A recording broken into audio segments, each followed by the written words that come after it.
सपना, मम्मी आई हैं। मम्मी आई हैं? क्यों? क्यों का क्या मतलब है? उनका घर है, वो आई हैं, और क्या। ये उनका घर है, सब जगह सिर्फ उनका ही घर है। ऐसे तो पूरी दुनिया ही उनका घर है। वो यहाँ क्यों आई है, कहीं और क्यों नहीं गई? सपना, ये तुम कैसी बात कर रही हो? मैं किस तरह की बात कर रही हूँ कि तुम किस तरह का काम कर रहे हो? लाकर मेरे सर पे बिठा दिया, अब लग जाओ उनकी खातिरदारी में। अभी तो 1 महीने रह के गई थी गुड्डू, 1 महीना भी नहीं हुआ फिर चली आई हैं। हमसे नहीं हो पाएगा।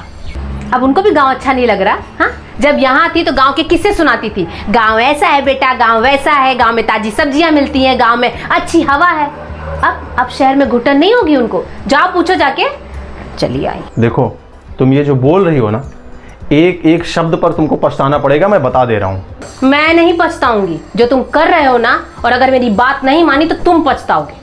देखो, कह देती हूँ, जाके अपनी माँ को बोलो कि यहाँ से जाएं, ट्रेन की टिकट दो और पैसे दो, चली जाए तुरंत ही। तुम्हारे और भी तो भाई हैं, वहाँ क्यों नहीं जाती? जब सेवा करवानी होती तो यही बहू याद आती है। तुम नहीं कह पा रहे हो ना, तो हटो, हम जाके कहते हैं। मम्मी, तुम तो कह रहे थे कि तुम्हारी मम्मी आई है। मैंने तो मेरी या तुम्हारी कुछ भी नहीं कहा था। मैंने सिर्फ ये कहा था कि माँ आई है। तुमने खुद से अंदाजा लगा लिया कि मेरी ही माँ आई होंगी और जहर उगलने लग गई। हाँ, बस चुप रहो। हाँ मम्मी, तुम यहाँ अब कैसे? घर में सब ठीक तो है ना? भैया भाभी? कुछ भी ठीक नहीं है बेटा। तुम्हारे भैया भाभी ने मुझे घर से निकाल दिया। घर से निकाल दिया? लेकिन क्यों? तुम्हारी भाभी का कहना है कि मैं इस बुढ़िया की अब सेवा नहीं करूँगी। अरे, मैं उससे सेवा करवाती हूँ, बल्कि घर का सारा काम मैं खुद ही करती हूँ। और घर का काम करती हूँ इसलिए नहीं कि उस पर मैं कोई एहसान जताती हूँ। मेरा अपना घर है, मेरे अपने बच्चे, फिर भी मुझे उस घर से निकाल दिया।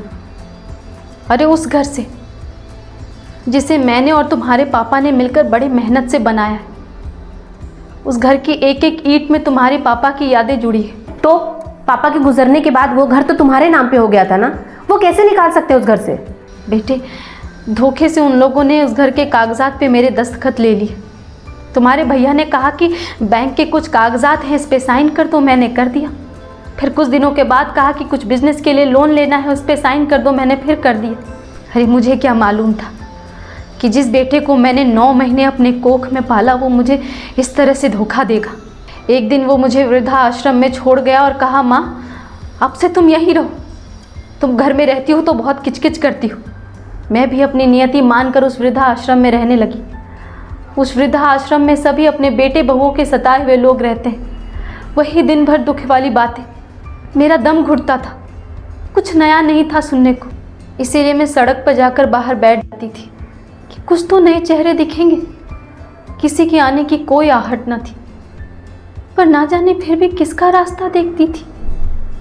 और फिर आज उधर से गुजरते हुए दामाद जी ने मुझे देख लिया और ज़बरदस्ती यहाँ ले आए।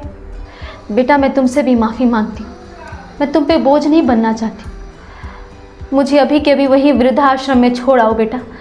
नहीं मम्मी, तुम ऐसी बात मत करो। ये तुम्हारा ही घर है और वो सब मैंने तुम्हारे लिए नहीं कहा था। हाँ बेटा, मुझे पता है कि वो सब तूने मेरे लिए नहीं कहा था, अपनी सास के लिए कहा था। लेकिन मैं फिर सोचती हूँ कि तुझ में और मेरी बहू में अंतर क्या रह गया? आज नहीं तो कल तेरी सास की किस्मत में वही वृद्धा आश्रम की घुटन लिखी हुई है। मैंने तुझे ऐसे संस्कार तो नहीं दिए थे बेटी। एक माँ को उसके परिवार से, उसके घर से अलग करके तुम लोगों को कैसी खुशी मिलने वाली है? सपना, मैंने तुम्हारी माँ में और मेरी माँ में कभी कोई भेदभाव नहीं किया। मैंने इनको हमेशा अपनी माँ की तरह ही सम्मान दिया। लेकिन पिछले कुछ समय से तुम मेरी माँ का लगातार अपमान कर रही हो। हमेशा उनके बारे में उल्टा सीधा बोलती हो। मुझे नहीं पता है कि तुम्हारे भाई अपनी माँ के बिना कैसे रह पाते हैं, कैसे निवाले का एक कौर उनके गले के नीचे उतरता है। लेकिन मैं अपनी माँ के बिना नहीं रह सकता हूं। कोई निवाला मेरे गले के नीचे नहीं उतर सकता। मैं अपनी माँ को वृद्धाश्रम में नहीं छोड़ सकता हूं। तो तुम मुझे बताओ कि मुझे क्या करना चाहिए। मुझे माफ़ कर दो गुड्डू। माँ, तुम भी मुझे माफ़ कर दो। मेरे अंदर तुम्हारे संस्कारों की जड़ें बहुत गहरी हैं। मैं ऐसी नहीं हूँ, बस मैं थोड़ा भटक गई थी। मम्मी, मैं तुमसे वादा करती हूँ, आज के बाद मैं किसी भी माँ के लिए कुछ भी नहीं कहूँगी और ना करूँगी गुड्डू। मैं माँ तुम्हारी कसम खाती हूँ, मैं आज के बाद कभी भी ऐसी बात नहीं करूँगी। अच्छी बात है बेटा, तुझे अपनी गलती समझ में आई। अब एक और माँ को वृद्धाश्रम नहीं जाना पड़ेगा। गुड्डू, तुम जाकर मम्मी जी को यहीं लेकर आओ। हम तीनों बैठ करके खूब गप्पे लड़ाएंगे और पत्ते भी खेलेंगे, है ना? और मैं क्या करूँगा?